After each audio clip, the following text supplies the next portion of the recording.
Good morning, students, and welcome back to another class of English. Let us begin with the Unit 4 today.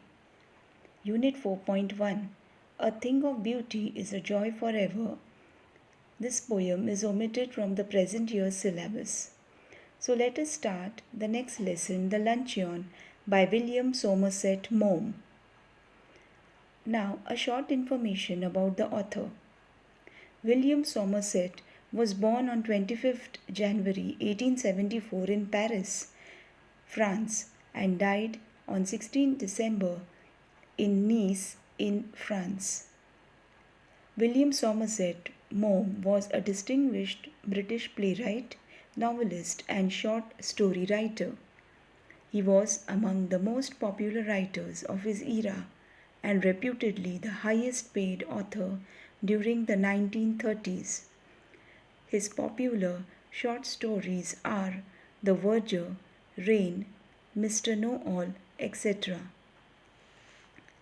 The Luncheon is a most delightfully humorous narrative, is a slice of life story about Maugham luncheon date proposed to him by a woman whom he hopes is a supporter of his art. Now students, you must know the meaning of the word luncheon, which means a formal lunch or a formal word for lunch. You will be coming across few more difficult words in the chapter, so let's know them in detail. Beckoning, make a gesture with the hand, arm, or head to encourage or instruct someone to approach or follow. Salmon, a large edible fish that is much prized for its pink flesh. Startled, feeling or showing sudden shock or alarm. Effusive, showing or expressing gratitude, pleasure. Succulent, juicy. Appetizing, stimulating one's appetite. Imposing, grand and impressive in appearance. Children, in this chapter, you will be coming across few expensive food items taken by the author. Here we have asparagus. It is a plant whose shoots are used as a vegetable. Salmon is a large edible fish with pinkish flesh, one of the chief food dishes. Next is caviar, is a salt relish made from the eggs of wild sturgeon or certain other large fish. It is considered as a delicacy and is eaten as an appetizer or used for garnishing or spread. Then we will come across peaches. Children, these food items, asparagus, salmon, caviar and peaches, are very expensive that a person of average means cannot even dream of ordering them at any hotel or restaurant. Now, let's start with the chapter. The story is a short story which the narrator starts by telling his meeting with one of his acquaintances. The word acquaintances means that person who knows little about us, not much about us. That person is not a best friend.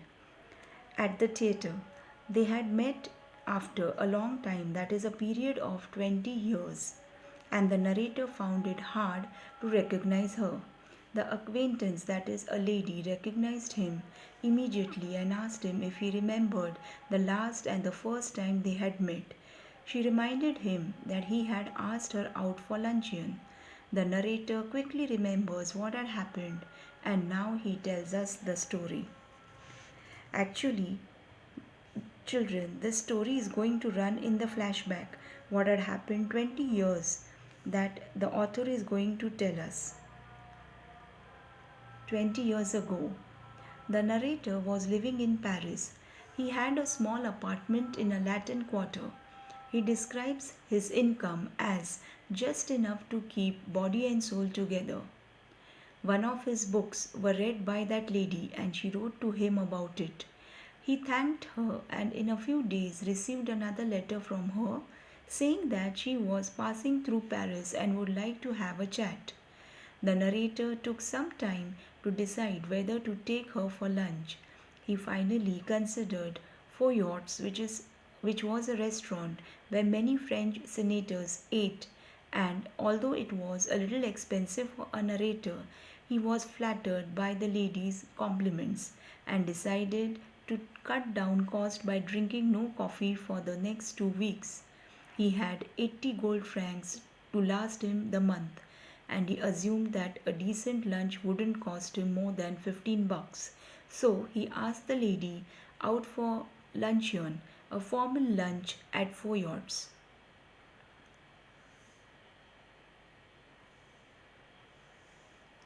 At Foyot's 20 years ago, the lady didn't turn out to be young, as the narrator had expected. She was in her 40s. The narrator described the lady as having more teeth than necessary, that is, being very talkative and unattractive. The narrator decided to listen more and talk less. The menu startled the narrator as the prices were higher than what he had estimated. The lady reassured him by telling him that she never had more than one item for lunch. The narrator generously said, "Please don't say that," but he clearly wished she ate only one item. She ordered salmon and caviar for herself, and the narrator ordered the cheapest dish on the menu, a mutton chop, for himself. All the while, the lady told him that meat was a heavy dish and that he should follow her example and eat only one dish, although she was clearly having more than one.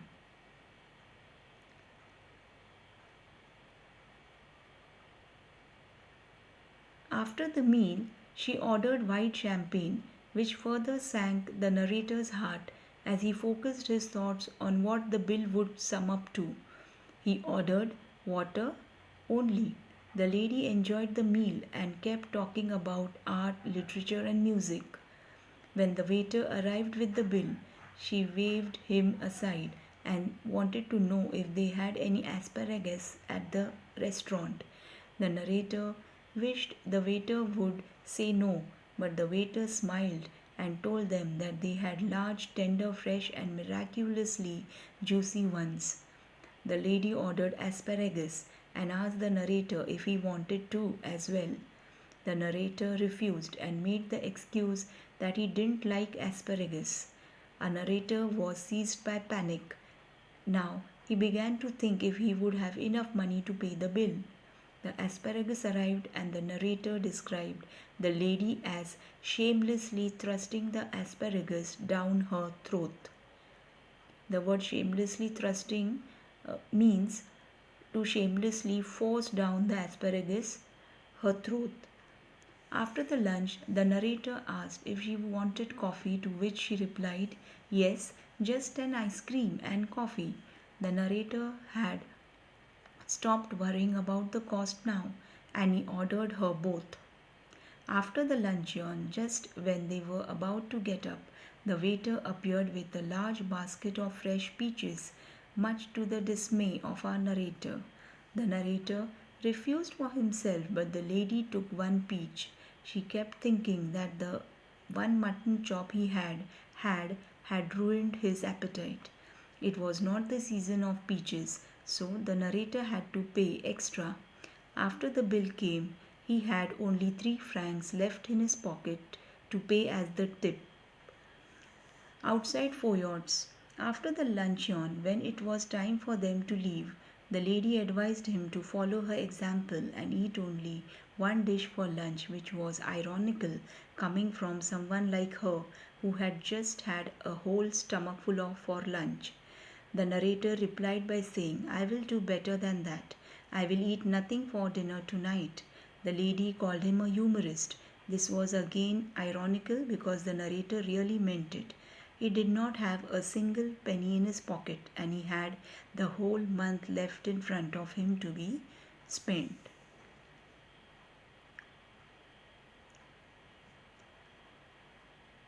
In the theatre 20 years later, this brings us back to the present time, where the narrator and the lady are meeting after 20 long years.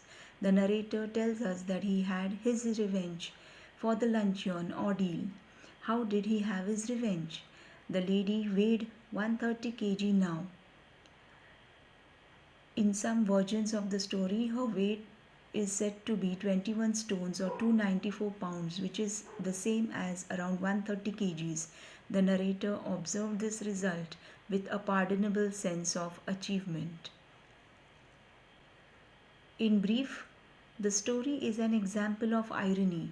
The lady exploits the narrator by pretending an interest and admiration for his work, which she might not even actually feel. The irony is that the narrator takes her to an expensive restaurant where he did never dare to go himself as he could not afford it. The lady probably understood his financial situation and took him for a ride. So, students, here we have completed the lesson. I hope you have enjoyed the lesson. That's all for today. Thank you.